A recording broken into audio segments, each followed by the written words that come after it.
3 జోన్లుగా Telangana global సమ్మిట్లో CM Revanth Reddy కీలక వ్యాఖ్యలు.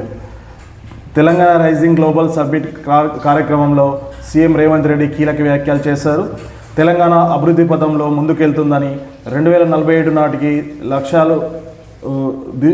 లక్ష్యాలు నిర్దేశించుకున్నామని, అందుకు అనుగుణంగానే తెలంగాణ 2047 నాటికి $3 ట్రిలియన్ల ఆర్థిక వ్యవస్థకు $3 ట్రిలియన్ ఎకనామీగా ఎదగాలనేదే తమ లక్ష్యమని సీఎం రేవంత్ రెడ్డి పేర్కొన్నారు.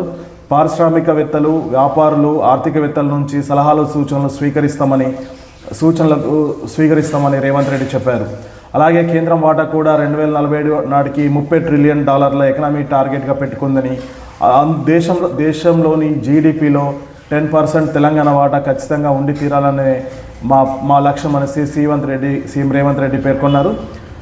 మా టార్గెట్ పెద్దదే కానీ కష్టపడి సాధిస్తామని నమ్మకం ఉందనేసి, అందరి సహకారంతో మా లక్ష్యాన్ని చేరుకుంటామని, అలాగే సోనియా గాంధీ, మన్మోహన్ సింగ్ నేతృత్వంలోనే తెలంగాణ గల సహకారమైందని, దేశ జనాభాలో మనం 2.9% మాత్రమే ఉన్నాం, కానీ దేశానికి 5% ఆదాయం ఇస్తున్నామని, రాష్ట్రాన్ని 3 జోన్లుగా విభజించుతున్నామనేసి, వాటిని సేవ, తయారీ, వ్యవసాయ రంగాలకు కేటాయించాం.